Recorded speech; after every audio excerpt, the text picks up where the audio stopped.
Segu ntɛnɛn na an ye Modibo Danbɛlɛ lasɔrɔ min ye kolon dilanna ye. An de jiri kelen tigɛ an ma jɛma tɛmɛ an bɛ bima tɛmɛ an m'a min sɔrɔ. Nin kolon feerela min ye Amidu Danbɛlɛ ye a bɛ kuma kolon nafa kan du kɔnɔ. An ka taabolo yɛrɛ la ni ɲɔ su kolon na jiri de don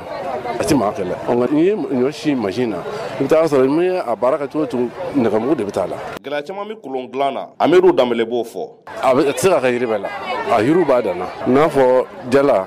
gwele si jiri ko ka gɛlɛya da ye n'o tɛ yɛrɛ an bɛ taa fɔ min ba ne tigɛ a ba yɛrɛ tigɛ ka taa gwele de ɲini k'a sɔrɔ k'a bɔ ka na n'a ye o de ma nɔgɔn bon papier ko b'a la o papier ko defase n'i y'o jateminɛ yɛrɛ kɛ tuma dɔ a bɛ jiri ko yɛrɛ nege bɔ i la. Nin kolon dilanna min fana ye Madu Kone ye n'a bɛ bɔ Zɔgɔfina ale fana bɛ kuma kolon baara gɛlɛyaw kan. I b'o baara bɛɛ kɛ kungo kɔnɔ dumuni t'i bolo ji t'i bolo bɛɛ tila ka na a baara tɔ kɛ so kɔnɔ ka na n'a sugu la dɔw bɛ san dɔw tɛ san. Kolon nafa tɛ se ka fɔ ka se a dan na hali ni o y'a sɔrɔ a matarafalenba tɛ bi Madu Kone. Kɔɲɔko don kɔɲɔko tɛ o kolon tun bɛ marché du kɔnɔ ka kɔrɔ du yɛrɛ jɔka yɛrɛ tun ye kolon ye. Tɛnɛ caman bɛ kolon dilan na Amidu Danbɛlɛ b'olu dɔw fɔ an ye. An ka maakɔrɔw fɛ tɛnɛ bɛ a ka ca yɛrɛ e yɛrɛ min filɛ ale bɔra kolon ɲɔgɔn cɛ a man di ne ye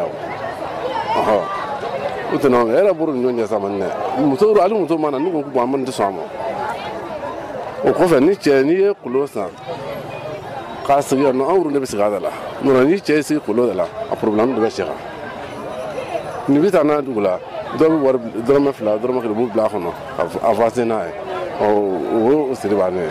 Dɔw kɔni bɛ kolon matarafala hali bi Bintu Togola ale ye gwadɔmuso ye an ye min sɔrɔ kolon san na. Ne kɔɲɔ kɛlen bɛ a bɛ san damadɔni bɔ kɔɲɔkolon de tun bɛ ne bolo a tiɲɛna sisan n bɛna dɔ de ɲini ka bila a nɔ na. Kolon ye mun ye sisan cɛlasigi sinsin bere tɛ yan est ce que n'a tɛ e bolo sa musoya kɛ minɛ don e bɛna yaala k'a ɲini i ɲɔgɔnnaw de kɔɲɔ fana tɛ wuli a kɔ burusi kɔnɔ maa ko t'o la duba kɔnɔ maa ko t'o la kolon kɔni ka ɲi muso kunna muso ka mago ɲɛ minɛ dɔ don wali kolon bɛ ne yɛrɛ bolo k'an ka baara k'a la est ce que o bɛ se ka ɲɛ wa cɛlasigi muso ka kolon da k'i bɛ baara k'a la a ma nɔgɔ dɔɔni o ye ne yɛrɛ wuli kun ye ka jɔ bi n bɛna san n yɛrɛ personnel la ka taa bila n yɛrɛ kɔrɔ. An ka fɔlɔ maaw ka susuli bɛɛ tun bɛ kɛ kolon na nka bi furumusow olu caman y'a jira k'a fɔ ko u ka kolon matarafabaliya sirilen don a sɛgɛnw na. Salimata Tarawele ale ye gwadɔmuso ye. Ne ye furumuso ye ne kɔɲɔ bɔra salon sunkaloman kɔnɔ kolon bɛ ne bolo ne kɔɲɔ bɔra kolonba bilala ne kun nka ne bɛ taa an ka sini bɛ kɛ machine na parce que a bɛ n lafiya. Anw ka susuli kɛ sisan kolon na a ma nɔgɔ dɛ parce que a sɛgɛn barika ka bon a ka suma. Segin cɛkɔrɔ ma o tɛ baasi ye an k'an kɔfilɛ an ka laadalafɛnw na i janko kolon Jeni Albert VOA Bamara tɔgɔ la ka bɔ Segu.